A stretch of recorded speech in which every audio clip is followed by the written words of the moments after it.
Hello dear student, this is Suman Dutta. তো আজকে present হলাম নতুন একটা ভিডিও নিয়ে।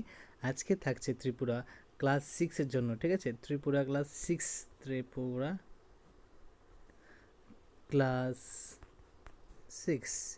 তো ত্রিপুরা ক্লাস 6-এর জন্য অঙ্ক থেকে আরেকটা গুরুত্বপূর্ণ প্রশ্ন। তো সবাই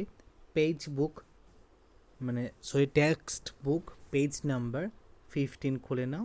ওইখান থেকে দেখবে যে 4 নাম্বার কোশ্চেনটা আছে, সেটা আজকে আমরা এখানে ডিসকাস করতে চলছি। গতকাল আমরা কি করলাম, 1 2 3 করলাম, আজকে 4 নাম্বার করব।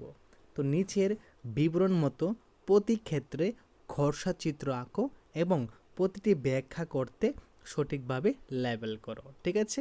তো আমাকে এখানে 4টা প্রশ্ন দিয়েছিল, সেই 4টা প্রশ্ন আমি চিত্র সহকারে তোমাদের এখানে দিয়ে দিয়েছি। দেখো, প্রথমটা কি আছে, ওপি এবং ও কিউ পরস্পর ও বিন্দুতে মিলিত হয়েছে, ঠিক আছে? এই হলো আমার প্রশ্ন।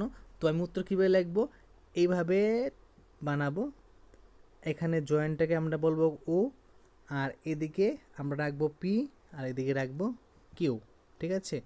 হয়ে গেল, ওকে, শেষ। সেকেন্ড প্রশ্ন, যে এক্স ওয়াই এবং পি কিউ পরস্পরকে এম বিন্দুতে ছেদ করেছে। তো এক্স ওয়াই এবং পি কিউ, ঠিক আছে? এক্স ওয়াই এবং পি কিউ।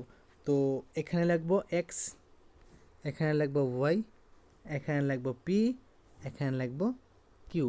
পরস্পরকে কোথায় ছেদ করেছে? এখানে আছে এম, এম বিন্দুতে ছেদ করেছে, ঠিক আছে? শেষ।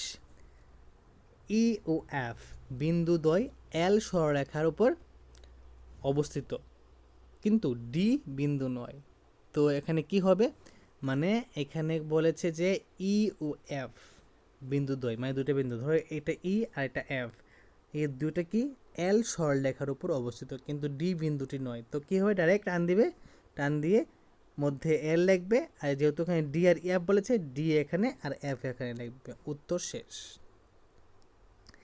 এ বি এর উপর পি বিন্দু অবস্থিত, মানে এই যে এ আর বি আছে তার উপর পি বিন্দু অবস্থিত। তো সোজা কথা পরিষ্কার, টান দিলাম, এ আর বি লিখলাম, তার উপর কি অবস্থিত, পি বিন্দু, পি বিন্দু অবস্থিত, ঠিক আছে?